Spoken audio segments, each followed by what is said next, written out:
Yes,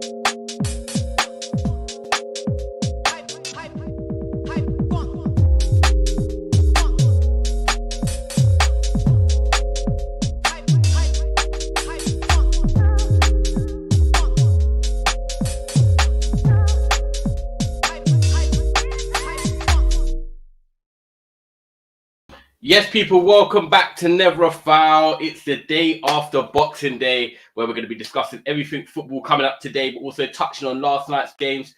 People, in case you've just locked in now, don't forget, Cass and Mont are coming shortly, so they are going to be here shortly. So if you're wanting to obviously hear some of their thoughts as well, make sure you stay tuned with us.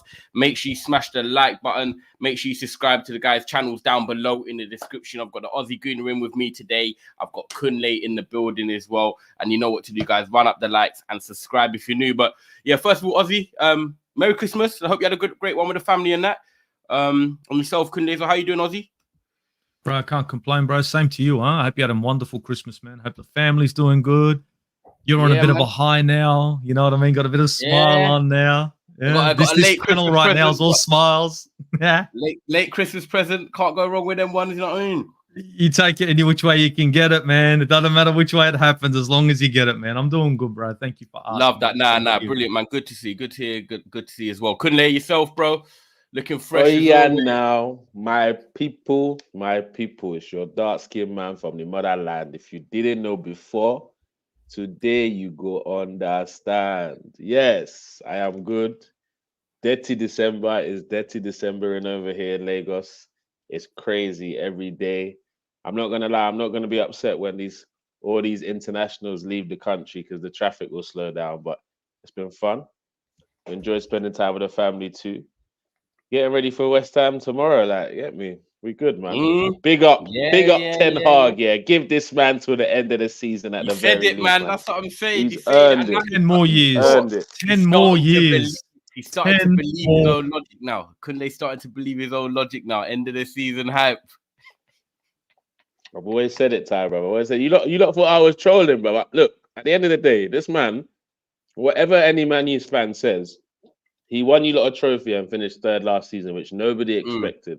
So exactly. At the very least, give me till the end of the season to prove, like, if I mess it up, then I'll mess it up. Then we reevaluate at the end of the season. But as of now, the position, like, everyone keeps telling me the table don't lie. As bad as you lot have been, you lot are not Chelsea, innit? Nowhere near Chelsea. But Chelsea fans are being encouraged, saying, yeah, give it time and all that stuff. Ten Hag deserves, and this is not trolling, he deserves to the end of the season. Then you can reevaluate where he's at then. But yeah, do you know, we'll start with Man United anyway. You started off perfectly because obviously we played last night and it was such a weird one, right? Because if people that know me when I'm on Rance's stream, people know when I'm on Saeed's stream and stuff like that, and even on here, I've always backed the manager. I've been one of the last ones to say like I want him to go. But yesterday, right, when we were 2-0 down, I was like, you know what? For the first time, I'm thinking I might just be done, Kunle, because I just felt like the players do. You know when they're walking back to the halfway line and their camera zooms in on them and the body language looked done. It looked shot. I just thought, as much as I want Ten Hag to succeed, he might just have to do it at another club because the edge is probably going to work here. And then I was thinking about it at half time and I was like, Villa weren't even that good, you know. They just scored from 2 set pieces and we had some half chances that we didn't score. I was like, this high line they play such a high line. Arsenal nearly got in behind it a few times at Villa Park, but they just couldn't get like the right timing of the pass. I was like, if we get one, they are going to fall behind and we're going to get 2. We're going to maybe get 3. Villa are just that type of team. They don't like convince you when they win. Like they get wins, but they don't like play amazingly. And I always say this about Unai Emery. Everyone gets on the Unai Emery hype, but I'm like, Villa suits him, chill. When everyone's like, oh, he should be at a top 4 club and that, I'm like, no, chill with him. Like, at the end of the day, he's good at that level when the expectation's not that high. The Sevillas, the Aston Villas, do you know what I'm saying? Exactly. And for me, if we got a goal in the second half, I said in my group chat with my boys, I said, if we get a goal before 60 and we get a goal before 80, we'll get one before 90. You know, when you try and map it out in your head. And we got one exactly then before 60. And I was like, we're going to go on and win this. So for me, I wasn't actually surprised that we went and won that game. I'm not going to say that we was amazing. I don't think Villa were that good. And I thought in the second half, we came out and I'm not going to say we rode for the manager, but the players must have said something like, we can actually go and win this. If we get one, let's get the crowd going. We can get 3. And that's exactly what happened. So for me, obviously... the game was very different to the game on the weekend. because Villa, the only reason they were ahead were the set pieces. Literally, they didn't really do much else in that first half. But as you said, as soon as you scored the first one, I knew you'd equalize. Yeah, but I didn't know you were going to go on to win it until I saw you equalize. I was like, yo, these lot could. The crowd are up for this, man. You lot. We had to make that save from Leon Bailey straight after we scored, and that could have made it 3-1, and the game would have been buried. But he made that save, kept us in it. But I'll be honest with you, I'm not shocked. I know people might say, "Oh, do you like the way you played this?"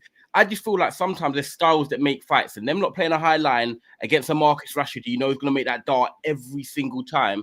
I thought they were just risking it themselves. If I was Villa, I would have sat back and just said, "Joe, I'm going to chill. Let them try and break us down." Because United, we can't break down teams. But they kept that high line and allowed us to get back into the game. And, you know, it was a big win for us. Mentality-wise, that's big for us. 6 points off top 4 now. I know, obviously, the performances don't back it up, but the maths is the maths. And we've got a run of games now where you look at our next 6-7 games and you think we could potentially go on and win them on paper. But we've just got... Who's your next three? We've got Nottingham Forest, Tottenham at home. Don't forget, they've got no Son because he's going to Asia Cup. No, they got less than that. They got no Son, no Basuma, no Saar, and Romero. Romero's out for 5 weeks. Did you see that now? Yeah, you're right. Romero's out for 5 weeks. And then we got Wolves after Ange Ball, bro. They still got Ange Ball. Yeah, they have. But we'll cross that bridge. What do you say, Cass? By the way, big up. Big up, man. Obviously, I'm in my little sister's room at the moment. Nah, bro. Do you know what? Got a stream where you got a stream. The wood's looking nice. Still got it lined up and that. You know what? I didn't even clock it. I did not even clock it. But it looks like a background, to be fair. As I said yesterday, Ten Hag's he's on a pay-as-you-go contract. You have to top up that SIM card for me, boy. Because see this guy. Why is he so reactionary? Why did you have to change the tactics at 2-0 down, right, and not do it when you're 1-0 down or anything? Why can't he be proactive? The guy, because I don't think we were that bad, Cass. No, you know what it is, but this team, they're running on Ineos tax at the moment, because they know they have to play for their contracts again. Otherwise, they're out the door and they don't get there because they're not going to get another luxury contract like this anywhere else. Nowhere. People don't understand this. That what's his name? Brailsford, yeah. Yeah, what's his name? Brailsford. Oh, Brailsford. I'm just thinking of yesterday. Specs got rinsed. I can't lie. Yeah, that was funny still. But yeah, no, it's the Ineos tax right now, man. They have to play out their skins. Like yesterday, don't get me wrong. It reminded me of the Nottingham Forest game when we went 2-0 down from 2 set pieces as well. Exactly the same thing, like for like. And then we're all gonna say, this is where he has to kick on and change it around. Brother, we're going to lose to Nottingham Forest next game. I have no hope. Because I know they're just coming off a 3-1 win at Newcastle. It's so like the thing is, it's like we're so open. Where's the faith, Kaz, bro? You lot have just come back to win against Villa, bro. And now you're talking about losing to Forest, bro. What's going on? This is not. It's not the point. Yeah, Kunle. I've had enough. Yeah, because this is where I've been giddy before. Yeah, it's the inconsistency, Aussie man. Like all the time. Until I see it, I won't believe it because I don't believe in this manager and his tactics. Yes, he inverted Wan-Bissaka. Yes, he pushed the low up the field, which he should have done. Yes, he finally played Eriksen and Bruno next to the striker a little bit closer, and we pressed the crap out of them. You know, Unai Emery, I don't know why he's so naive with the way he plays away from home. He done the same thing as Liverpool, the high line. Look how much joy they had. You know what I mean? In St. James' Park, look at the high line. Look how much joy they had. Like, I've been saying to people, Emery's not a fraud. I don't think so. I think if he had that bit better caliber of a player, then we would have got destroyed. You know, I think away from home, Villa are just not that team. If that's the sort. I think at home they're a very good team, but I think away from home they just never convinced me, and that's why yesterday I was like, I know we can beat them, Cass, and that's why I was celebrating yesterday, but I was kind of like, I felt like it could happen. That's how I felt with this Man United team, even though I know that I agree with you. Half time I was thinking, you know what, we're probably done, but then at the same part of it, I was thinking we haven't been that bad, and we come out and obviously get the goal. Right? Do you know what it's actually good to see is that the front three finally contributed. Garnacho was good on the right hand side. I have to give him that. He was actually all right on the right hand side. Rashford played on the left, used his pace and tried getting in behind, got an assist. Should have had 2 assists with the offside. And then Højlund obviously finally getting his goal. No, but were they tight? Were they? Yeah, be honest. It was right. Against West Ham, Garnacho was your guy. I mean, he was just making the wrong decisions against West Ham. He had how many opportunities? Okay. But his decision making is bad. That's what I don't like. Yeah, his decision making was wrong, but he was always the guy. Like if you look in that game, he was pretty much the only one. But yesterday, I thought Rashford and Garnacho were both outlets. I thought yesterday, Højlund, I'll be honest with you, I thought he was poor yesterday. Like, if I'm honest, about the goal, I thought Højlund's first touch, I don't know where it's going, north, east, south, or west at the moment. But for me, with Garnacho, I think he gives us something. Even though I'm not the biggest fan of Garnacho, and I don't really want to see him start games. At the moment, how old is he? He's 19. We've got no other winger. Give the guy some credit. We've got no other winger that kind of does what he does, which is, gets the ball and wants to drive at players, tries to make something happen. Our other wingers ain't really like that. So at the moment, a lot of United fans are overexcited on him. Whereas I think if we went out and got 2 wingers in the summer, I'll be like, yeah, you can go back to the bench, Garnacho, and make an impact. But he's got to start at the moment. And I think Rashford coming in on the left-hand side just gave us a bit more, even if he's not amazing, he gives people that threat because that I'm like, I can't leave space in behind. Constantly knew that every time like the ball got hit on transition, he was like looking behind him, like knowing Rashford's going to make that dart. So I thought them two were good outlets yesterday. Højlund was poor, but he got his goal, which for a striker, when you come to the Premier League for 72 million, we all know psychologically, you just want that first goal. It doesn't matter what you're doing in the Champions League, game by game by game, them stats, these memes that are coming out, you just want to get your first goal. And you can see how much it meant to him. And I think the way he played and the way he's not scored at the moment in the Premier League, I thought that was a good one-touch finish. Like, he hit it into the corner. His reaction says it all. Now, he's got that off his shoulders. I want to see him just play your game. Go out and try and score more goals. Hopefully, this is like the type of win. And me and Cass probably feel like a fucking bit of mincemeat at the moment, rinse and repeat. But we need to go and get some consistency. Would we go and do that on Saturday? It wouldn't surprise me. You need to play 90 minutes. You need to play 90 minutes. The thing is, like, when you guys turn on, you guys turn on. And the problem is, it's either are you going to turn on for 10 minutes, 15, 20? And in this game, this game was... They turn on. This game, 45 minutes, these guys turned on. So they took that blue pill and all of a sudden it was on like Donkey Kong, you know what I mean? And it was a different team that came out. It was like, where was this against West Ham? Where was this at the start of this game? Like, everybody all of a sudden is like, it's a football game we need to play. We need to get 3 points. Where you guys been? The urgency, the commitment. 2 different teams. The first 45 minutes, you look at the energy, you look at the way they were pretty much. I mean, look, the first goal, let's be honest, that was an Onana stuff up. That was honestly, no one even got a touch to it, and it went into the back of the net. So you guys were maybe unfortunate to go behind, but you guys didn't offer anything. It's like you guys didn't even show up till the 45th minute and said, you know what, let's play some football and show people what we can do. But everyone has seen glimpses of this from Man United. You know what I mean? You see a glimpse here and you say, you know what, they've got the capability when they want to turn on. But the problem is it's when. Because against West Ham, I'll be honest with you, that game was all yours. West Ham offered nothing. They did. You guys had that. It was like, 3 points guaranteed. We offered all. Against West Ham, we offered all foreplay and nothing else. There was no execution. It's like she friend zoned you. Yeah, but you created the chances. You just couldn't finish. She got so bored. She said, "You know what? I'm bored of this. Like, you know what I mean? I'm gonna execute. I'm gonna leave." What? If you're not trying to hit, man, bounce, man. Yeah, exactly. That's what it is. It's like a virgin trying to do it foreplay and no penetration because they want to keep their virginity status. That's what it was against West Ham.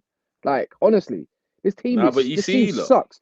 No, but we're doing this thing. Man United, done this thing yesterday, and I know it sounds bare negative, and I want to celebrate it, but I need to celebrate because I need at least 3-4 wins on the bounce to be like, you know what, I'm wrong. You know what, they're proving me wrong. That's fine. That's what they should be doing. But for me, it's like Rashford squared the ball across the box, and I haven't seen that in about 20 games. When was the last time we saw a winger put it across the box where it's just on a plate for someone to tap in like Garnacho? Done it a few times. Højlund just hadn't got there. It's high. It's like outlets, but what do they do with it? How many chances did we have to have an outlet to go and score like yesterday? Like how many times did Rashford receive the ball, Garnacho receive the ball, just even feed Højlund? I don't remember. Don't get me wrong, Højlund might not be great in the link-up play, but the guy, it takes, 50 minutes for this guy before he has a touch of the ball anyways? Something like that, something stupid. Like, this is what I mean. It gets on my nerves.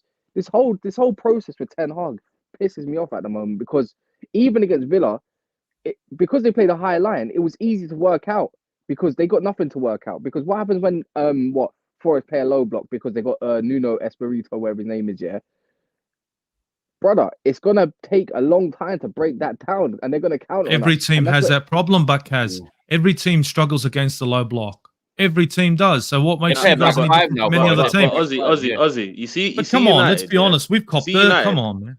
Ten Hag reminds me a little bit about like when Emery was at Arsenal, and what I mean by that is like it never really seemed like he knew what to do at the start of games, but in the middle of the games he'll fix it. Then we'll get a result. I don't know why. Sometimes it's too late, and sometimes it's not. Yeah. It's like it was proper weird. I don't understand. At halftime, you'd come back a different animal for like the first 20 minutes and maybe win the game there. It was so weird. But United, in terms of Garnacho, though, like he might be a better right winger than left winger. Definitely a better right winger than left winger. And you are going to see. Go on. Guess what? Last time I went to against Aston Villa, who was the one that assisted off the right for? I think it was Rashford. I was there at the game. He was right in front of me. It was Garnacho. We beat them 4-2. Okay. So you need to start going to games. I think we need to keep the front three. I think the same front three. No, you definitely do, but I think this Garnacho thing is gonna last January, bro. Unless you lot sign a winger, because he's gonna have a great January. Like it's a January window. He's like his chance to be in the side is at risk while this window. Bro, he's been in the side for the last month. I hear you, but let's say he has what a you're bad... saying is there's no pressure after the January window. Is what you're saying now. I think exactly. So if you don't fix it, then he could get this period where he dies again, and you're looking at him for the impact sub and coming off the bench. But if you get a winger in, I think it will continue his progress. Something's got to give. You know what, Man United? Something's got to give. I'm not meant to believe Rashford is not full of 0 goals. He's got to give us goals. That's all he is a goal scorer. He's got to give us something, innit? The fact it's just that like I think he's like our Martinelli in a sense, isn't it? Yeah, but because if you consistently play the same front three and the same midfield, then players like Rashford and Garnacho. I like the midfield. I can't lie, I like the midfield yesterday, but I still lack this midfield. Yes, this midfield that you guys. I still think Kobe is an 8. I think he'll work best next to Casemiro. I think even though Eriksen looks pretty on the eye, he gave away the ball a lot yesterday, but he did make things tick. It's that final ball. Bruno as well, like it's frustrating, but I'd rather Bruno just go be a Bruno up the other end of the pitch. 10, facts. Man. I still think our best midfield would be a Casemiro, Bruno, and mine Kobe, like in pre-season. I think that might be the best. Eriksen should be used wisely because how many times have we gone away from home and Eriksen looks like he's a passenger? Because he can't. I reckon Eriksen coming as the bench. I agree with you on that. Calm the tempo down type player. But, that's up for the manager to work out. I should be the manager, but I'm not yet. When you're at home and you dominate the ball, Eriksen's good for that stuff when he's on the ball. But when you need a bit more of everything, I agree with Cass. I think you need to be selective with which games you choose Eriksen for. But I think that's that bad midfield. What he said there's got balance. The Kobe, Casemiro, Bruno, got a bit of guile, got a bit of ball carrying in there. You got the dirt bag in there. Casemiro, you can just get the ball and keep it simple. And you got Bruno, who when you allow him just to be up there, whether it's going to come off all the time, you don't know, but it's going to be a bit of chaos, but sometimes chaos can go in your favor. A bit like how when Darwin Núñez plays for Liverpool, sometimes some fans don't like him, and then sometimes he goes out and scores. So it's one of them ones. Me and Cass just need to see that consistency now. We want to just see if we can actually go out there, win games now, and build up that momentum. That's just to see right now, Ty. That's what he needs. Wait, where's Monza? Say again, Kun? No, his screen blacked out. I just said Kaz just needs to see right now. Miguel, Kaz, message Miguel, please, because he's asking if there's space on stream, but I don't know if Monster's coming. Yeah, there's always space. Yeah. Let me. Do you want to send him the link? Because I'm on my phone, man. Cool. Yeah. I'll let you. I want to ask this Onana thing, this Onana experiment. Seriously, like this goal at Aston Villa. One of the goals that Aston Villa scored now. Let's be honest. Nobody got ahead to it, and it's gone past Onana. It's like if it's a tough shot, this guy's got it. If it's something simple that he should be saving, he can't. You know what? I've seen that goal happen to so many top keepers in the world. I've seen it happen to Alisson even. I've seen it happen. We've seen a lot past Onana lately. Casillas, yeah, but you know what it is? It's one of them ones where you know what sort of goalkeeper he is. When it comes to how we should be playing, we don't play to his strengths. He created more chance. Guess what? This is a fun little stat for you. Who created the most successful chances, if not Bruno Fernandes yesterday? Oh, damn. It was a clear cut. It was Onana. Was it? Yeah, but remember, you got yourself. He's a goalkeeper first. He's a midfielder, bro. What do you mean? He's supposed to be a goalkeeper first. I think he's good. I think he's good. Don't get me wrong. And he's growing. He's growing into it. Because for someone that only cost about 40 million, I don't. I don't really care too much. Hey, Kaz, this keeper has conceded every style of goal, every kind, and it's not even January yet. Every kind of goal. But I blame Manchester United. Bless you. I blame Manchester United for how bad he is, because you lot brought this guy in at the wrong time. What I will give him is his confidence is at 100 at all the time. He doesn't care. Next game he goes same at it. I'll stick with it. I don't know. Like this. Yeah, people can't tell me Manyan. No one can tell me Manyan or Diogo Costa. I've seen him have howlers this year already. So, but no one highlights it. So it don't matter. The quality of goalkeeper and striker right now in his current markets are dog shit. 100%. I agree with that. 100%. And we're gonna go on to Liverpool, and then obviously we've got to talk about Newcastle as well. But Liverpool, Aussie, they're the type of team right now that they've got a 2-0 win away at Boxing Day. Big up, Miguel. Smash the likes up, people. Actually, you know what, Aussie? Give me one second. Let me go through super chats. I can't do that. I got to get a super chat in. Big up, Michael Ramsey says Villa problem is rubbish. Bailey, I don't think Bailey's been rubbish lately. If I'm honest, Michael, I think he's actually been one of their brightest sparks. Took DRB out of the team, but I appreciate the super chat. Luke Skywalker says Mustafa thinks United are going to win the Prem. Nah, Mustafa don't think that, man. Mustafa's always here. He doesn't believe that. They would. He's got Real Madrid. You mean he's changed his badge to a Real Madrid badge? Exactly. You know what I'm saying? Yeah, he thinks we're bringing some of their players back over. Big up Agal for joining, guys. Make sure you go and check out Agal's channel down below. Always there in the subscription bit as well. But yeah, Aussie, Liverpool challenging you lot for the title at the moment. Got a 2-0 win away at Burnley. Should have been probably 8 or 9-0 if I'm honest. Just couldn't take their chances. But yeah, what do you think on Liverpool going into the second half of the season? Do you think they're going to carry this on? Is this going to be serious?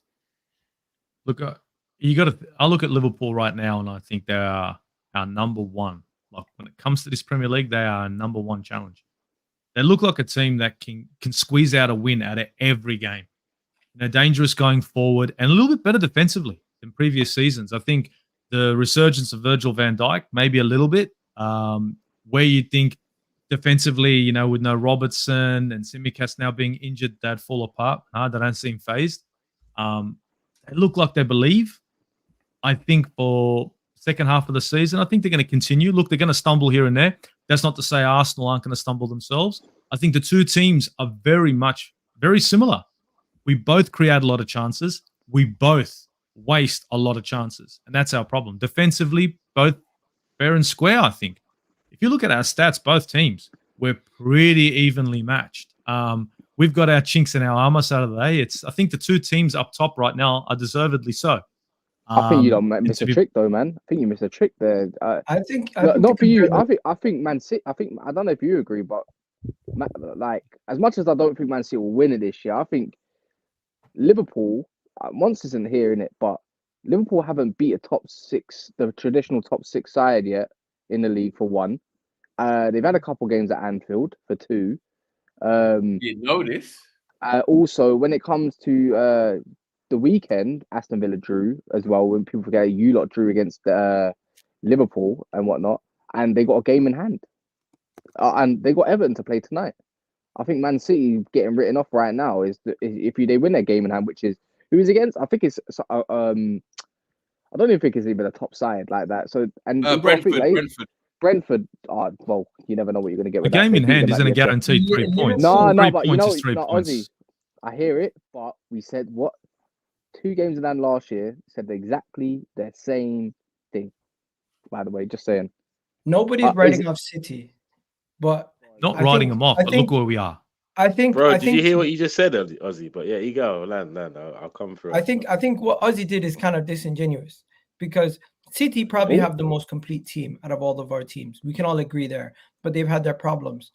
To compare Arsenal to Liverpool right now they're very similar but very different at the same time. Our defenses have been our strong point. That's the similarities. Everything else is different. Their attack has been missing way more chances than us. Their attack has been creating way more chances than us. And their attack is supposed to be way more potent than us. They're supposed to have the best attack in the league. Really and truly. When you look at Mo Salah, Darwin Núñez, Jota, Luis Diaz, and Cody Gakpo, it shouldn't be on the same level as ours.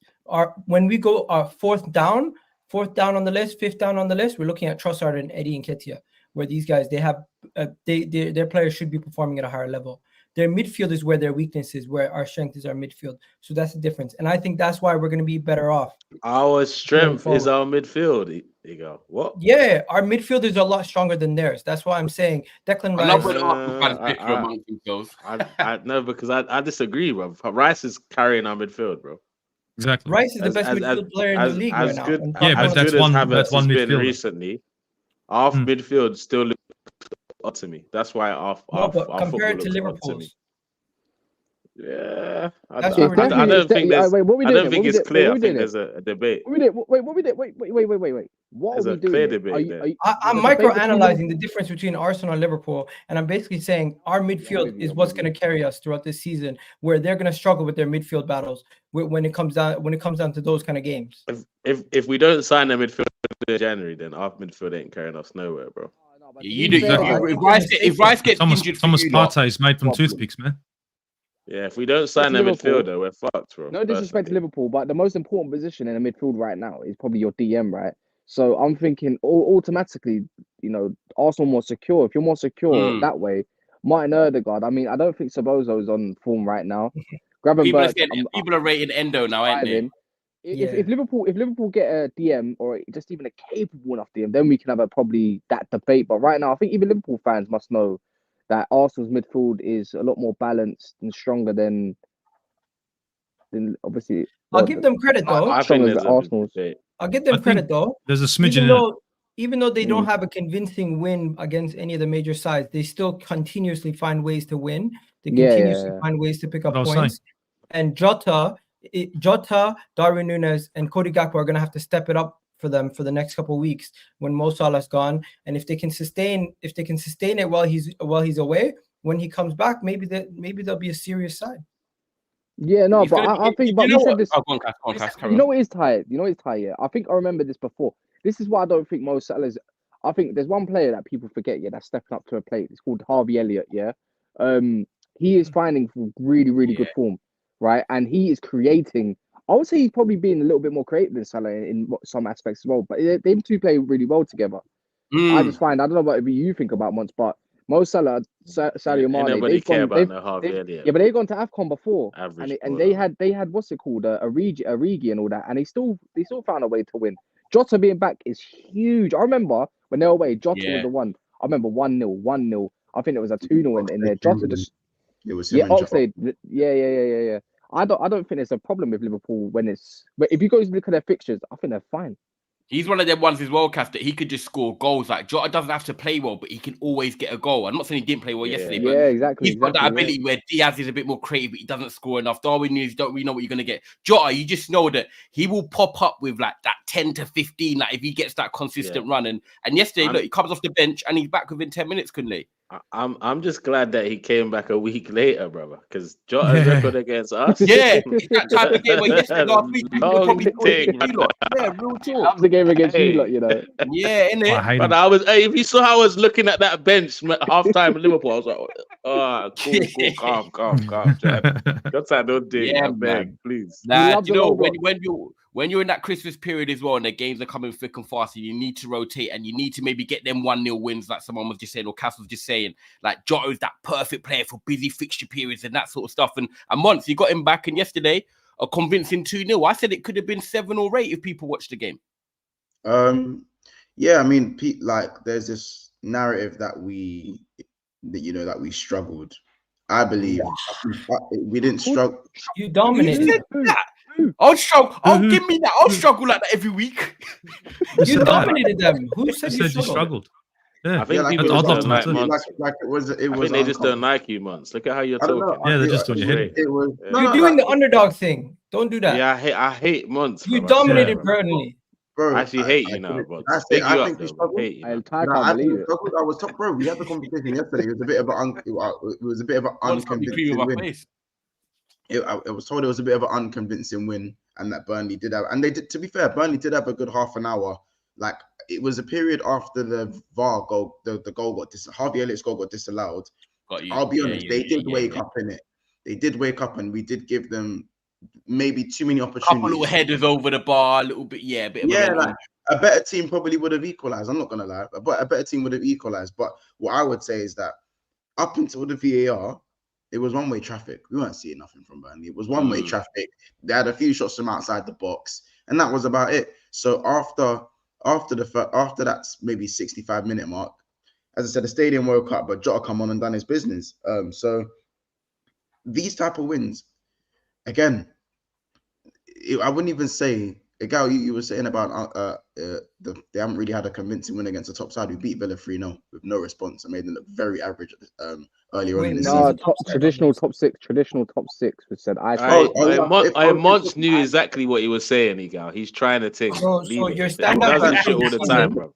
He does this shit all the time. And he said it with confidence, so we were like, oh, yeah, he's right. No, Monts, no. No, Monts, not to... No.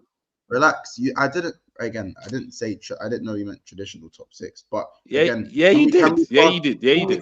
Chelsea, can we class what Chelsea are doing right now, even in around that? Like, let's be honest, like they're so far away from it right now. So it's still traditional. Yeah, still traditional. How about this? What's your biggest period? Let's keep with traditions. It's the festive period. Our biggest win. I'd probably say Villa at home. Well, compared because of what they're doing, isn't it? Villa at home because they're third still, I believe. So in terms of the table, I'm saying I think they don't travel well. That's all I gotta say. Yeah, no, of course their away form is very that's what I said. Their away form. But what I'll say is that these are the type of wins where, again, I'm not really too fussed about the performance. I always talk about sustainability is a big thing for me, and I still think January is going to be massive to win this league, innit? If we're going to try and win this league anyway. But I can't really complain. It's another clean sheet. It's another Virgil van Dijk performance where people aren't going to talk about it like he's a Van de Ven or a Saliba, which is fine. We're just going to keep doing what we do. What about Konsar as well, centre back? Yeah, bro. We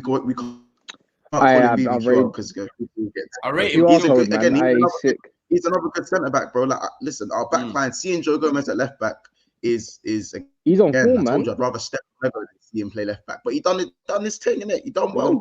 He done well, so I can't hate. You know what I'm saying? The attack still questionable. I'll be honest, it's still quite questionable. But Nunes got his goal. Diaz got his first assist since like December 9th, 2022, I think. But in context, that is the day he got injured against Arsenal. So it's been swear down. What do you mean okay, bro? Don't do that. That acceptable. That's crazy. That stat. Yeah, because he's been injured for time after that. No, but how many matches has he played since then, bro? What are we doing there? No, it's not. So obviously this season, that's his first assist. That's his first assist this season, isn't it? So that's terrible. That's not great. That's horrid. Yeah, it is. But I'm saying through context. Bro, Monts is a hypnotist, bro. He nearly got away with that one as well, bro. Hey, he's in his mode. He's in his teacher mode, wording things differently. Yeah, I don't understand what Monts, that was slick. I'm not gonna lie, because that caught me off. It caught me. Snap out of it. All right, we're back. Why do you always come on this receive? What did he do? I'm not gonna say things on. Oh, you didn't see the wordplay, no? Like the guy barely played this season. Last season, not this season. Last season. Yes, but we are currently in this season. So what happened last season? Rewind it quickly. What was William Montspear doing? What was he saying? I don't understand. Monts basically said that Diaz hasn't got that was Diaz's first assist since December 22. But he was like, but he hadn't been playing for a while because he got injured against Arsenal, and then But he's right though. Diaz has had 2 injuries, a knee operation. No, but he's played literally all season, hasn't he? But think about it. What do you mean? But Kaz, you've been that too. Oh my days! It's still on. It's still the chance is still rolling. Why I'm trying to give it the benefit of the doubt is because he's gone through what he's had to go through, regardless if you're on a pitch or not. That messes you psychologically.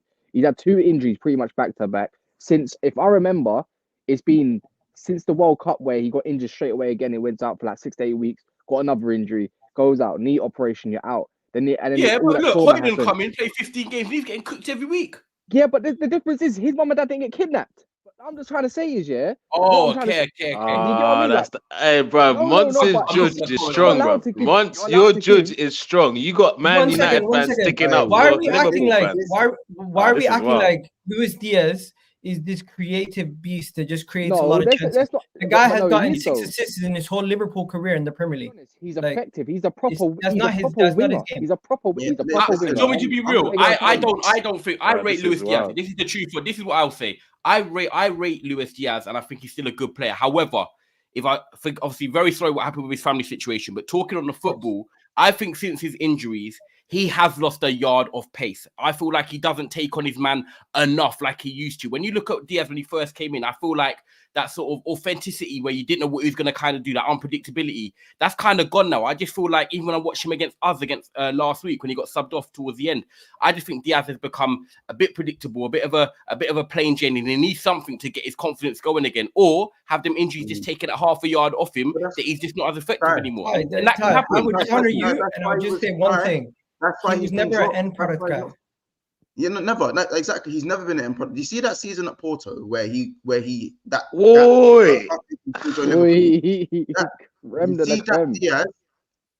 That's not him. That was like a one-off when he got like 12 goals. And like wait, are we just ignoring what we just agreed here? Hey, Egal, you said he's not an end product player. What the fuck does that mean, bro? You're a winger. You're not an end product player. What are we talking about here? He's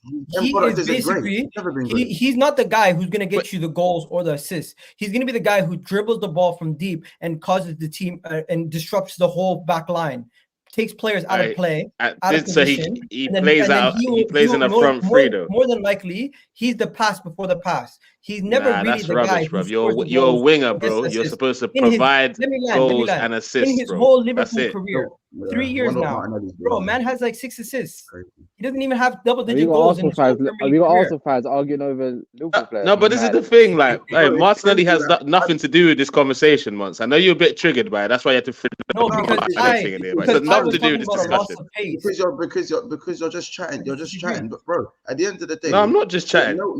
No one's praising Diaz for his performances this season. I consistently say on the footballing side of things, because you know what's been happening, he's not been good enough. He came on, he got his assist. Fair, like let's literally what I said. He's came on, he's got his assist. Like fair enough. He played for literally like 10 minutes. He went and got his assist. I need better from him this season. But at the end of the day, we're still doing what we're doing. It's as simple as that. Yeah, that's true. That's true. It's true. I don't think it. I don't think you got your win. You got your. And who do you play next? You got Newcastle on a Monday night. Months. We have Newcastle at Anfield, and obviously sensational, bro. After the jokes, if you lot didn't catch yesterday's stream, you lot. Yeah, we must, innit? Just know we must, innit? After the consistent 30 minutes of laughter last night, we have to go and beat Newcastle. But listen, I'm happy to be top of the league for the short time. Don't beat Newcastle. Oof.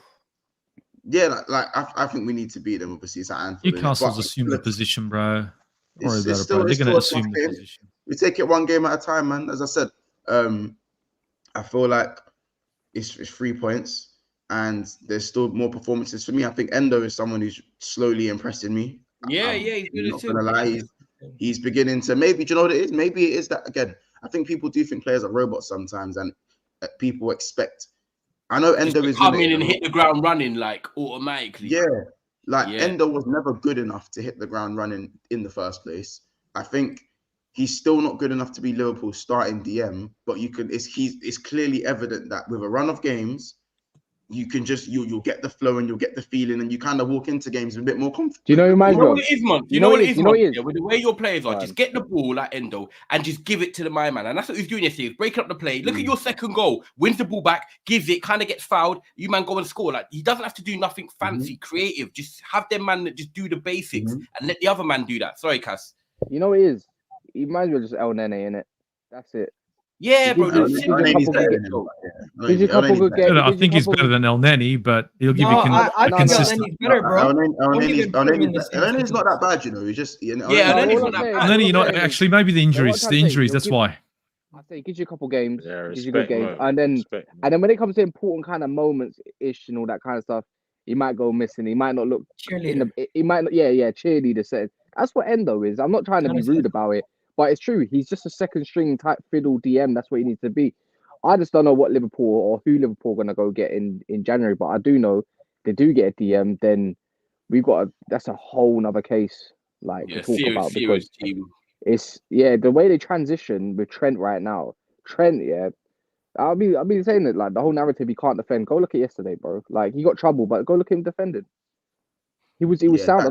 Burnley or not, he made a couple crucial interceptions. I just thought it won't get spoken about though because his name's not Reece James or something like that. But I'm just saying Trent's been wealthy at this moment of time. He's carrying this team as well from the back line to the forward line. He's doing everything they need to do. Nice. Guys, make sure you do smash up the likes as well, guys. Please make sure you are subscribing to all the Mandem's channels down below. You can see them all in the description. Boom, boom, boom, boom, boom, boom. So go and hit them up. Give them a little subscription there. Like the video if you're in here as well. And I hope you guys who are celebrating had a great Christmas in your family. How many likes you on? Well, how many likes you on, Ty? I don't know actually. Someone in the comments tell me how many likes. I know there's 600 in the building now, and the numbers have gone up, so which is good. So make sure there's an extra 300 that have come in here. Please do smash the likes. I know that we were 23 away from 100 earlier, but we should be way over 100 now. So guys, let us know how many likes are in. Dan, I know you was doing the likes earlier, so just let me know and post up in here how many we're on. But we're gonna go on to Newcastle. 143. 143. Okay, we need 250 minimum. Come on, guys. There's 600 of you in here. So if you haven't hit that like button yet, please smash the thumbs up. Cross off your live chat if you need to, and just hit the thumbs up. It does help the channel reach new audiences. We are going to go on to what is sitting behind Cass right now, and that is the Wood, because Chris Wood delivered at St. James's yesterday with a hat trick. Oh, wow. Yo, we're not doing the pause thing, but pause. What is that? 41 minute? I'm sending that to Daps right now. Yo, my brother. Shit. They did get oiled up. They got oiled up. Though, nah, real talk. They got oiled up. You man run the Chris Wood. Wood did a number on them, man, there, bro. Yeah. Hardwood. Gave them the Hardwood, yeah. Former player. Hardwood. He came back. That was a revenge game. Yeah, that was revenge. He just came in. There, bro. Revenge. Are we doing this again? That's crazy. Are we running up the jokes again? Because you saw Newcastle, but they weren't going to do nothing. They had nothing for it, but did you see Newcastle? They had no answers. They just, it just become, you know what? We're just going to take it. Them, bro. It was and they just kept on copping him every time. It was so easy. But seriously, bro, they assumed the position and Wood just came in hard, bro. Hey, it was horrible, but so good at the same time because they ripped us off. You know what I mean? You know what I mean, Eagle? They fucking deserved a bit of karma. You know what I mean? Honestly, it was like this shit was prison style. You know what I mean? It was horrible. Everyone was lining up. What was the best part for you, Ty? What was the best part for you, bro? What was the best part of the winning for you, bro? I'm gonna try and keep this football analogy now, but the man duppied them. The second goal, was. Do you remember when? I'm not gonna lie. Do you remember when Messi done Jerome Boateng in the Champions League? Chris Wood, that's what he done to Burn yesterday. Man done the dummy and then just fun, man, bro. It was rude. It was rude. I can't lie, man. Is that the dink finish? That was a dink finish at the end, right? Yeah, dink finish at the end. That one. Yeah. This is what I mean. Like, if you're for your club, innit? Like the fact that you see the world of Twitter today, the world that we live in on the internet. You can't let a guy whose last name is Wood score a hattie against you. Yeah, bro. There's no comeback to that, bro. You just knew Twitter was gonna have a field day with these, man. And what's worse is that again, I said they didn't even get oiled up. He was trying to start a fire in there. Went dry, eh? It went in dry. It's dry and raw. It was peak. It was peak. I'm telling you. Did you see the players? You can see all the way they dropped their heads. It's like they all lost their manhood. It was just freaking horrible. These guys dropped their heads. They just laid down and I seen a tweet from Kendall. Assume the position. I seen a tweet from Kendall, and it perfectly explained the performance. You can't blame this on injuries. You can't blame this on fatigue. At this point, blame it on rain. You have to look at yourselves and say, "What the hell's going on?" You know what? They deserve it. You know why they deserve this one, especially. It's you know what? It's being cheeky. There's a mirror right there. You know, they could look at themselves. Well, anyway. There's being cheeky, yeah. But then see that Jason Tinder guy. I can't stand it. But that hospital video is like, if you make it to, if you're lucky to make it to the next one, or if you make it to the next one, I know with a wink as well. I'm thinking, you absolute prat. I just want to punch you in your jaw, bro. Like, what? Yeah. How can you say that? Someone could be dying with their relatives that support Newcastle. And I said, you know what? Let me go watch this video because you know Geordies, and people that support Newcastle quite passionate. the city's like a proper family type based people in my opinion. And they must look at that and thinking like, what if my granddad or nan or auntie side doesn't make it till next Christmas or the next holidays? All you're gonna remember is Jason Tyndall, yeah. Like, thinking like the shit he said. The question is Eddie Howe and his team right for the job? Because Ty, if you go bring up their fixtures, I don't know if he's gonna make it now. You know, Cass, do you remember when we were talking at the start of the season, Cass, and we said Eddie Howe could be one of the first top managers gone? Do you remember that? Jose, I told you. Say again, sorry. I said, do you remember at the start of the season? At the start of the season, we doubted if Eddie Howe would, be there the whole season. People thought we were mad, but I just felt like that's still mad. That's still mad for him to lose Sunderland. That's a derby, no? If they lose to Sunderland, they got Sunderland away from home.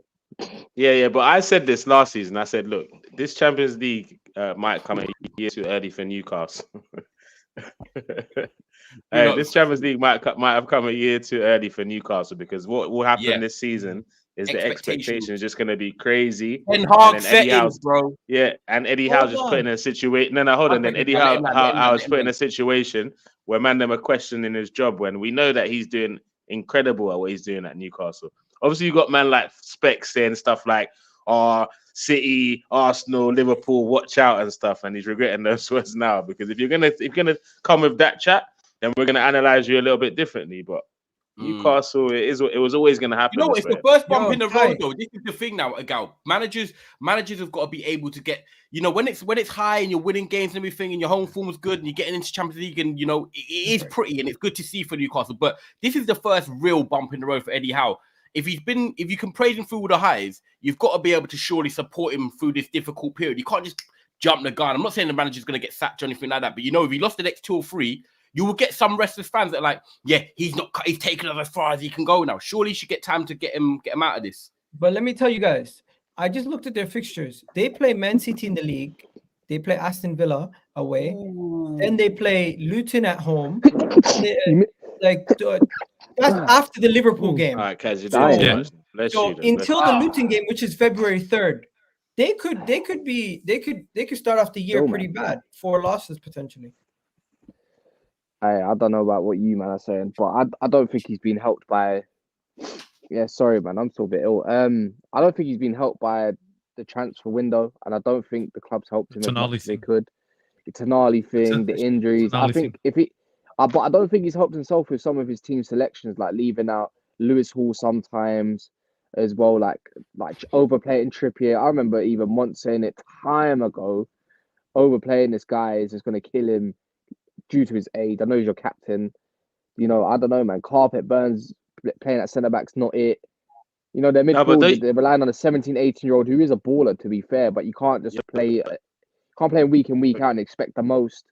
And they had a bear free. They rejected Diaby, bro. They could have got Diaby. They could have got Maddison. But we can always do. They could have got this, that, and the other. They wanted Sebozo, didn't get him, and maybe that might be down to whatever they got going on. But I think they are I don't know if Eddie Howe's the right man to get them. It depends what Newcastle fans see. Do they want to go from A and jump up the gun to the big boy situation, or they content where the progression's going at the moment, and they can actually see this one through? I think next season might be the one way. This is a project at Newcastle. If they finish outside of Europe, because you know what it is. My whole thing. My whole thing is with Newcastle. Yeah, is they got a bit of money, they got some good recruitment going in and everything. But in the same respect, they overachieved last year massively. They missed out a cup final. But what if this is just like Brighton having their blip, or Aston Villa having their blip in the season, but they don't get spoken about the same because they don't have the money, so we don't think of it sustainable. But look at Aston Villa's recruitment. Look at what they're doing. They got it. Maybe they did overachieve last year to get where they needed to be, and maybe this year they might overachieve to get somewhere progress even further. Would anyone want to talk about Aston Villa the same way we've been talking about Newcastle, just because they got a bit of money, or not? No, because they're in the Champions League right now. Aston Villa haven't been in Europe. No, G. They're not in the Champions League right now. They're out. No. But I mean, this season they finished what they did last year. They, on merit, deserve to be spoken about in a higher lens. The same way Leicester was spoken about when they were challenging for top 4. Aston Villa have never gotten to that level where Leicester or even West Ham a couple years ago were being spoken about in that breath. So well, Leicester really talks about like that. Leicester, not only Leicester won the league, then they dropped off a little bit. Yeah, they did drop off. They got a new manager, then they had the new recruitment. They got Tielemans in and everything. They actually had a period, like a sustained period of doing very well. Don't get me wrong. At that point, from 2022, I believe Eddie Howe and obviously Newcastle, when he came into the job, they secured a lot of points. Don't get me wrong. But if you go look at Unai Emery and how many points he secured in 2023 alone, then we could have the same conversation. The whole point is the same breath we have the Newcastle. We're not talking about Aston Villa the same when their projection is pretty much is looking like the correct progression for them with a manager's won stuff that's going through Europe right now in the Conference League. That's looking like they might secure a top 4 position, maybe top 5 even. To me, it's simply because of their potential. Their ceiling is higher because of the money. Why? Aston Villa's also got money. They're spending. I know, but I feel like the limitations not the same that Aston Villa are going to be under. What do you mean? Aston Villa can spend more money than Newcastle. What we doing here? They got a bigger fan base. Because Newcastle were already at the top. They were already in the top 4 last season. Going into the season, they had higher expectations. Aston Villa, what they're doing right now, if they sustain it and Newcastle fall off, you could see a replacement and shift in thinking. But based on expectations from the beginning of the season, I expected Newcastle to be in and around top 4, top 5.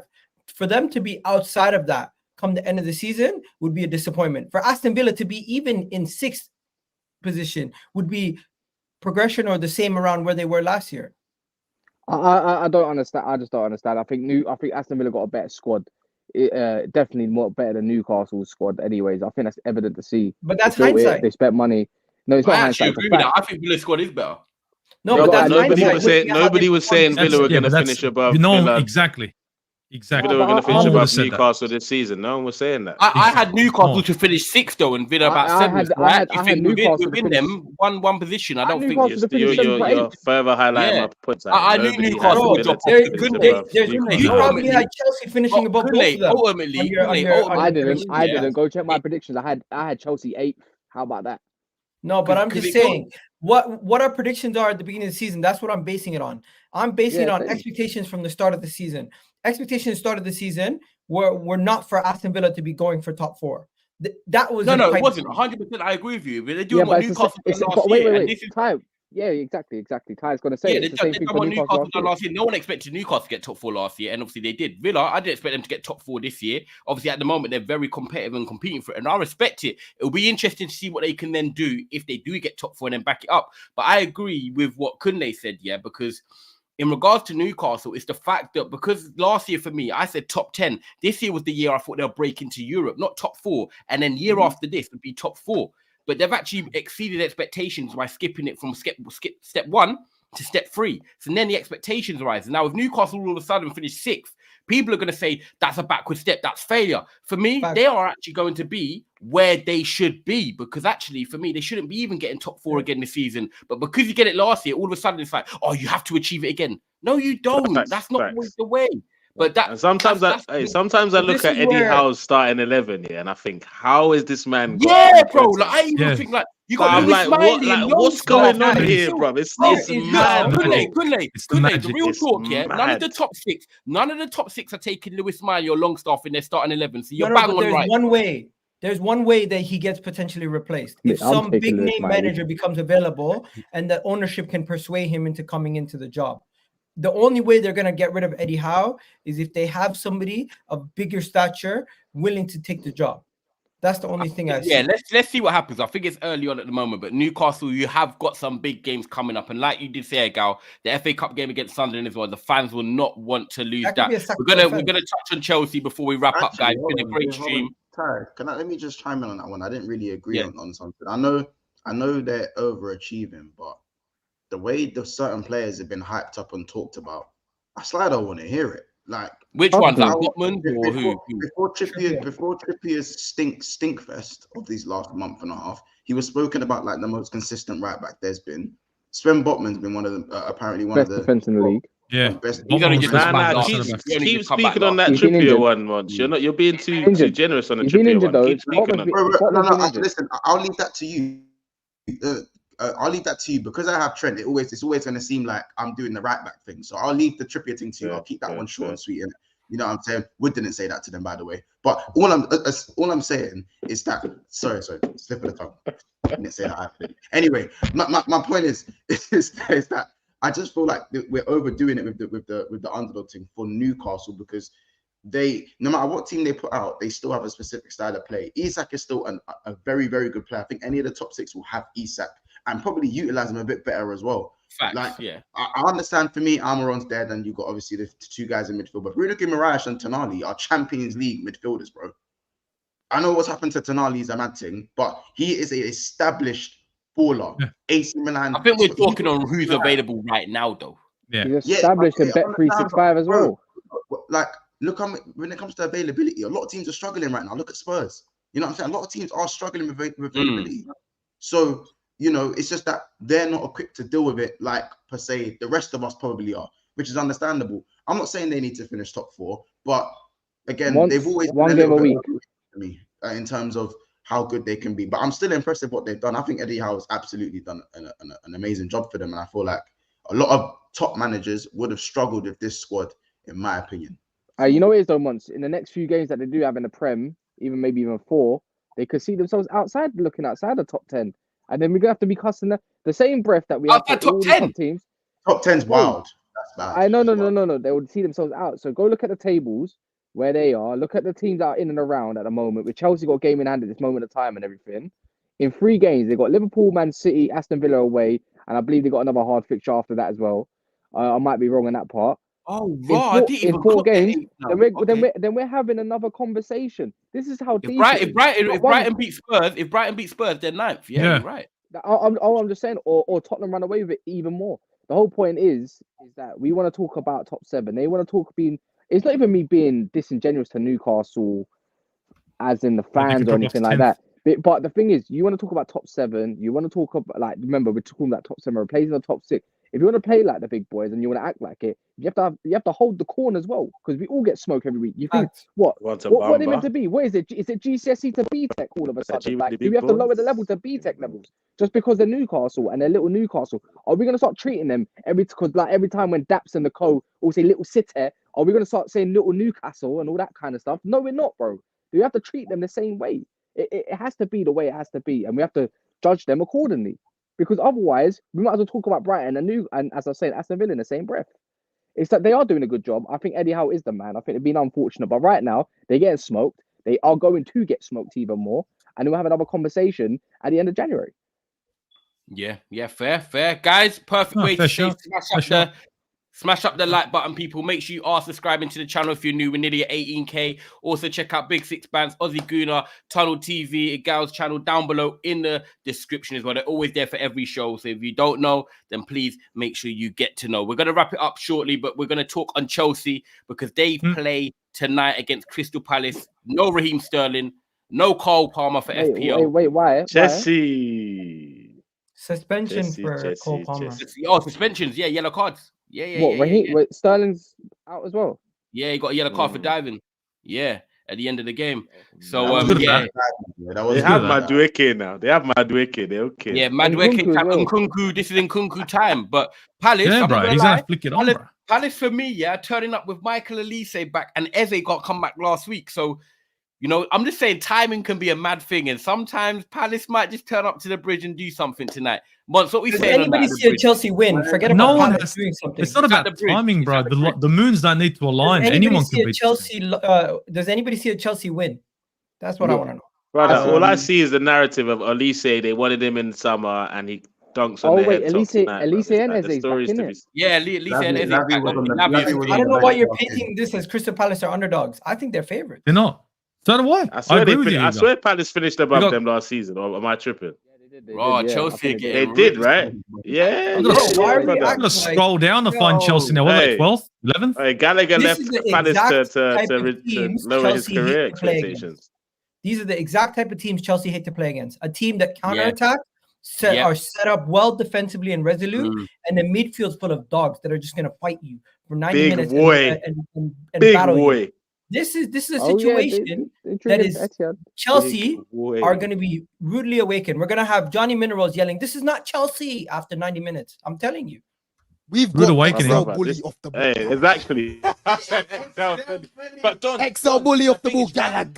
Let me just tell you.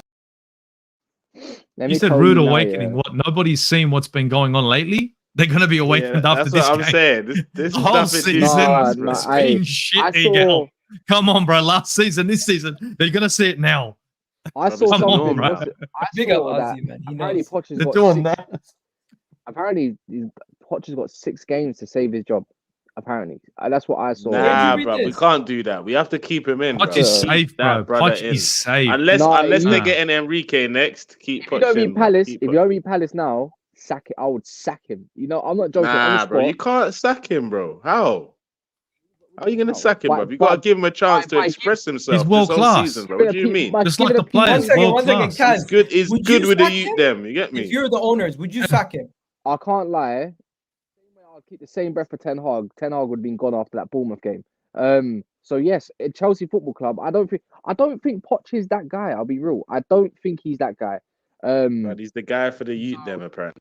Which guy is gonna want to come in and pick up this crap? Like seriously, which guy's going to want to come in? Can I ask you a quick question? Which guy?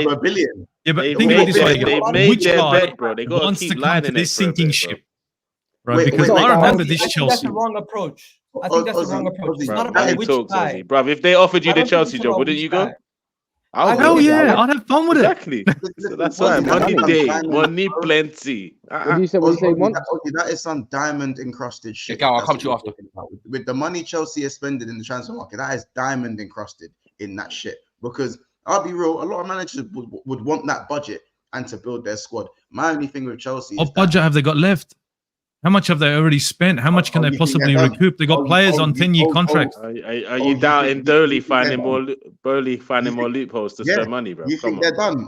They're not done. Well, now we're talking 15-year contracts and other loopholes. Bro, they'll find their way. They will find their way. They will find a way. That's what their man do. They find a way. But I just think that we're looking at the wrong places with Chelsea. I feel like they're performance-wise, they're always going to look like, I don't know, better than United. But they've looked better than United all season, and look where they are. I think it's time to accept with Chelsea that it's not a lazy narrative. Like, I don't like to hear, "Oh, we just miss our chances. That's the only reason we don't win games." I'm not with that. Brother, I'm done with that. Like, I'm done with it. Like, how about we focus on the most expensive player in Premier League? Let's just focus on the most expensive player in Premier League history being mid, not crap. But mid. Yeah. Let's talk about that, because there's too many things to talk about when it comes to these. Yeah, there's so many. Obviously, I'm not going to go into every one, but I'm going to reiterate. And I know it's coming from me. And you barked for this guy. Yes, I did bark for him. But guess what? Everything happens for a reason. Mum taught me that everything happens for a reason. And I'm gonna be so real. The fact that the most expensive DM in Premier League history is mid, and he's not doing what, like, again, we've seen the other £100 million DM, how he's transformed his team. Who's mid? Wait, which one's mid? You mean Caicedo? Caicedo, Moises. They have two. I can't lie. Caicedo's been quite good lately, to be fair. No. See, stop. You took him Penta. Don't do the lady thing. Don't do the lady thing. Again, Chelsea, again, there is the misconception that Chelsea are not leaking goals. If they weren't leaking goals, why do they keep fucking losing? No, you know what is much. Hold on. They have 4 decent level centre backs. None of them are actually shit. Yeah. And how about this? They play 4 of them anyway. Poch plays 4 of them.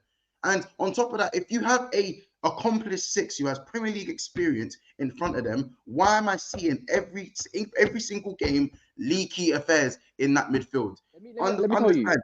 I'm not saying he's stinky. But he's not moving the needle. He's doing nothing different than Onana at Everton. He's doing nothing different. How about this? What's the difference between him and Jeffrey Slutt? Playing him. Wow. What's the difference? Is that where we're going? What's the difference? What is the difference? Can I intervene? Bro, I don't even want to go there. But what's the difference between Kobe Mainoo and Caicedo? Tell me that. Who's been better this season? Kobe Mainoo or Caicedo? What's the difference? Every single player at Chelsea struggled, bro. They went out there and just bought names. They didn't buy a team. listen, you just can't go pick any player you want. These Americans come in and bought every single player that most teams are after. You see, look at Mudryk. Look at Mudryk now. He's struggling at Chelsea. Look at Raheem Sterling struggling at Chelsea. There's some players there which say gun player on paper, gun player. In a different team with a different style, yes, gun player. But in this, there's no style. Can I intervene? We don't care. You can't blame Poch for buying these players. I can't blame Poch for these players. I can blame the owners, but I can blame the owners.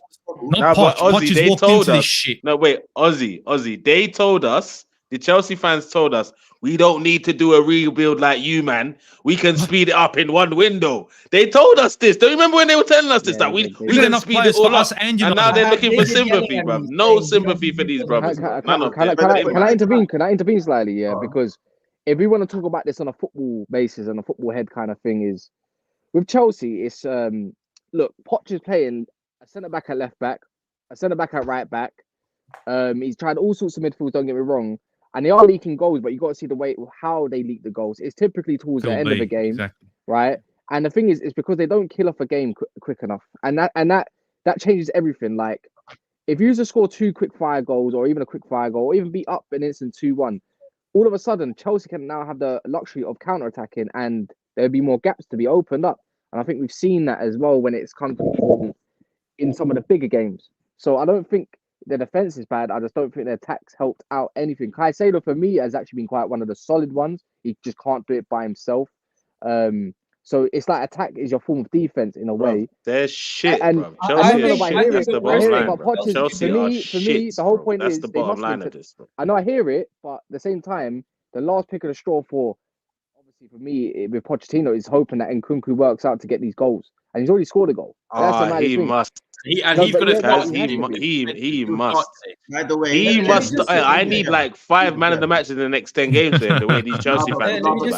I need it all. I need all action. All action. Gallagher has been their best player. I think that's a good shout.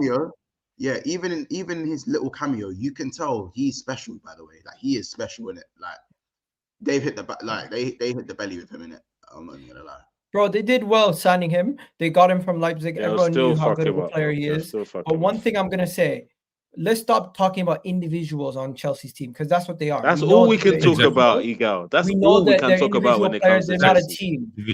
In order for them to become a team, they need consistency, they need to stay healthy, and they need to get time to play with each other. If you continuously sack managers and bring in new faces every single week, do you really believe another manager coming in is going to change anything? All it's going to change is that next manager might have more time to work with these players and have more time to train them. And that's what they need. They need somebody to train them, coach them up, and get them playing as a unit. And they haven't been able to do that because injuries, because of so many different factors. So until we see this Chelsea team either somewhat semi-healthy or have a consistent run of games where they have a team that kind of is semi-working together, we won't see them have an upturn in form. And their issues are not only defensively, the issues are on 3 levels. Their midfield looks disjointed because Conor Gallagher is getting a red card or one of their main guys are always injured. Their attack looks disjointed because they can't finish and they consistently chop and change players to try to find the right miss. And then the defense is an issue because, bro, they can't rely on Thiago Silva anymore. He's old. And then the other players that they can rely on keep dropping like flies. Reece James, Chilwell. But the reality is that.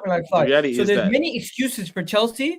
But the main thing is, we already knew these. They're gonna be. You know what? The only one thing I'll criticize on it before we say something is the only thing I want. The one thing, yeah. Like, I know they drop like flies, but at the end of the day, they have got 1 game a week. This is what I'm saying. That doesn't matter for them. Clearly, man, I'm playing 1 day. Look. You got 2 managers that have struggled with this squad. No, they haven't. It's only one manager. They bought those in the summer. They don't all have bad players, but these players aren't. This couldn't happen to any of us. This couldn't happen to any of our clubs. Because we're not a small club. Chelsea is a small club. No. Again, bro, wallahi, let's keep it real. If this was Liverpool, if this was Manchester United, if this is Arsenal, we are not getting away with this murder. These guys are getting away with murder every week. Because he goes on to certain months. Chelsea are a massive institution. Then bro, they're not as big as they're not on this level because they're not. If this was any of us, I was not getting much. Yeah, bro. So you can't then say that they're a big institution. We're not debating whether they're a big institution. They're not as big as us three. That's the fact. We're only 5 points off top 4. Look at Man United's heat. We got Johnny Evans saved you. Johnny Evans saved you in the game the other night. Yeah, Johnny Evans saved you. That was a good block. Put respect on Evans' name. That was a good block. Do you know what, Monts? Yeah, do you know I'm in a position? Yeah, even though everyone's on Chelsea, which I think obviously people are entitled to be on to them because the money they've spent. But for me, I didn't expect huge things from Chelsea. I did expect them to be better. No lie, I'm not going to sit here and say I expect them to be 10th. But I did think that Poch, in terms of him as a manager, and that's what the big question will come down to, is Poch going to be here in a month or two? I do believe that Poch was the right manager for them to go out and get. The age bracket he's worked with at Southampton, the age bracket he's worked with at Tottenham, he has got that Premier League experience. I'm not going to talk about what he's done at PSG because PSG is a graveyard for a lot of people. However, I do think that Pochettino will turn it around. I don't watch his Chelsea team and think they play crap. I watched them against Wolves. They should have beat Wolves, but it's another game where, again, they didn't take their chances. Nicholas Jackson was just doing his madness again. And at the end of the day, if they can start scoring them little chances they get, I feel like Chelsea will turn a corner. Will it turn a corner this season? I don't know. But do I think Poch is the right man ultimately and should they stand by him? I do believe they should. They need to get that consistent 11 together. They need to get some key players back. And I do think he will get it right there. But of course, today's game, look, everyone's doing, a lot of people doing YouTube, a lot of people doing podcasting, everyone's on Twitter. People love seeing their other team's downfalls. And when they do, they jump on it quick. And at the moment, that's what's happening with Chelsea. We're all enjoying it. But the truth is, I don't think Chelsea are going to stay in this bad place for a long, long time. Does anyone else want to say one more point before we wrap up? We've done an hour and 10. I just think that sometimes, because I still think Chelsea are a massive club. Obviously, they're not as big as Arsenal, Liverpool and Man United. But sometimes we need to call a spade a spade. Their players aren't as good as they say they are. You're telling us from an objective standpoint, listen, Chelsea were never going to be this good because of all their new players and whatnot. Like what Kunle said, we weren't hearing that from the start of the season. You weren't hearing that. Do you know what I'm saying? Once these guys got the signings that they got, we were told that the project is more attractive and things like this. I generally look at these players and go, Mudryk, you're not that good. Sterling, I love you to bits. You're my Jamaican brother, but you're not the player you were. Yeah. Enzo, you've got some time to improve, but you're not as good as everyone says you are. The World Cup clearly has shown me that you're not the level you serve. Maybe you need to be around better players. Maybe it's that. I don't know. Caicedo clearly needs time because at the moment, the level he's playing, he's no better than Kobe Mainoo. Not a diss, he's not moving the needle. Do you know what I'm saying? And I'm not going to sit here and go through the whole squad, but those are just examples of that. The reason why I say this whole Chelsea should be X, Y, and Z. They're actually not that good.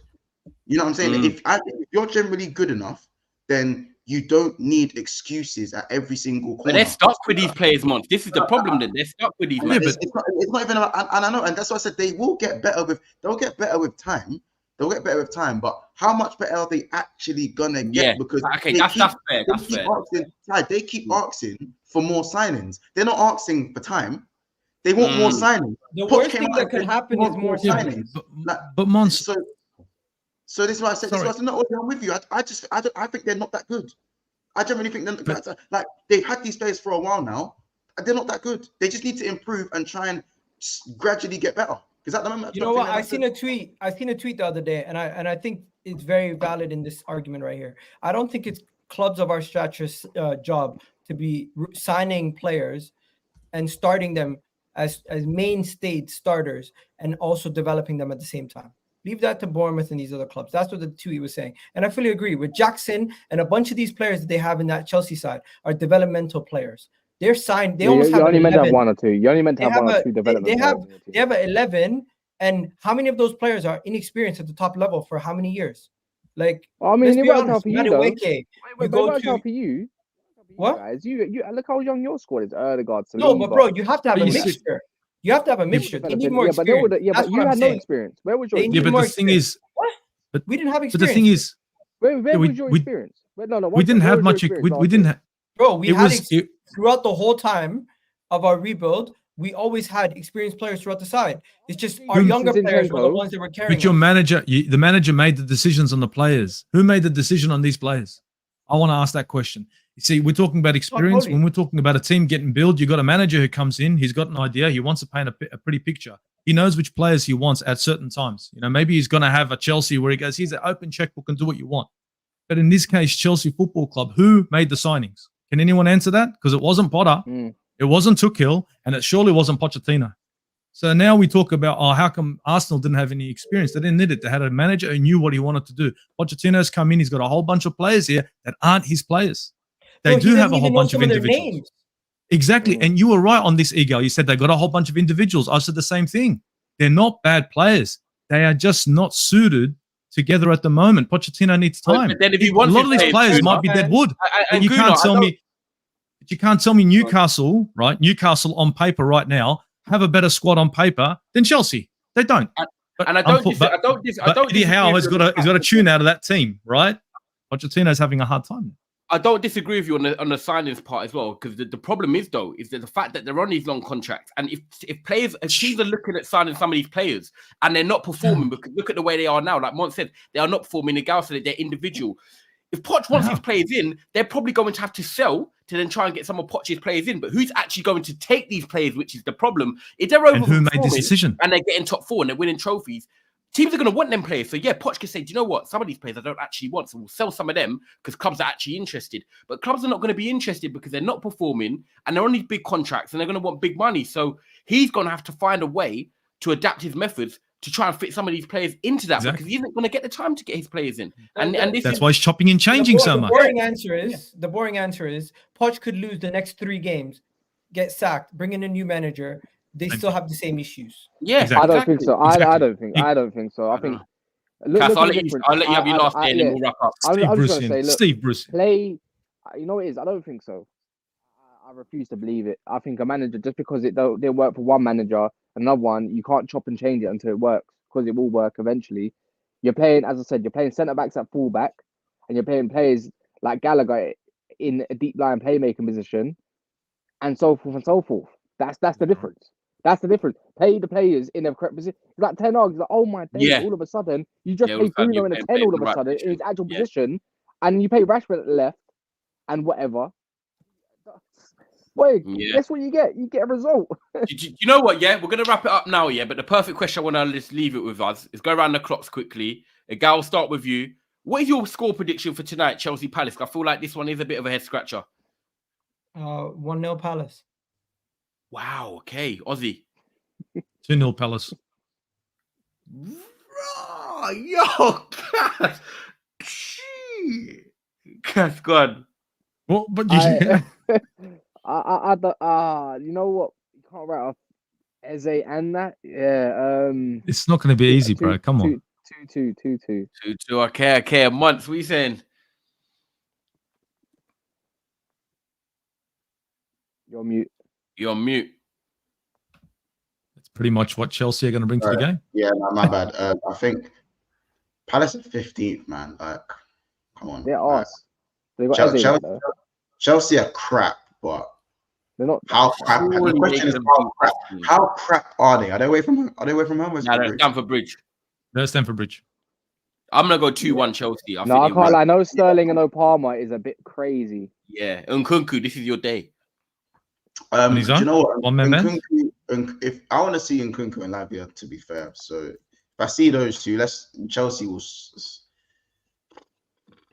I think Nkunku, if Jackson's there as well.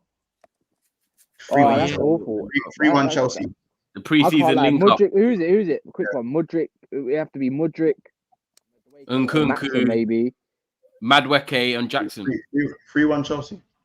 Yeah, I don't know. I don't know. This team. I don't think these players are really play. I mean, Nkunku Jackson got a bit of a link up. It's just the wide men that don't do it for me. They don't do it. It's going to be interesting to see. I know. Tonight we're back, by the way. Tonight we are back. Evening panel after the games tonight. Don't forget, I think it's Chelsea are playing today. Man City are playing. And I think there's Brentford Wolves as well. But obviously, yeah, we're not super interested in that. But still, if you're an FPL player like me, then you might be. Guys, make sure you do smash the likes. Please make sure you do subscribe as well. Just before we go, Mont, are you going live? Or Gal, anyone going live today? Yeah, I'm going live at 4:30. I got a Liverpool. I got why did I say Liverpool? Arsenal. What do you call it? West Ham preview. 4:30. Perfect. Once are you live today? Oh, is that right? Yeah. What would you say? Are you live? I'm hoping to be. Maybe later though, after the NAF evening stream. Okay, perfect. Now, Ozzy, are you live at all today, or are you going to sleep? Nah, I'm off, bro. I'm off. Yeah, I'm done. Love that.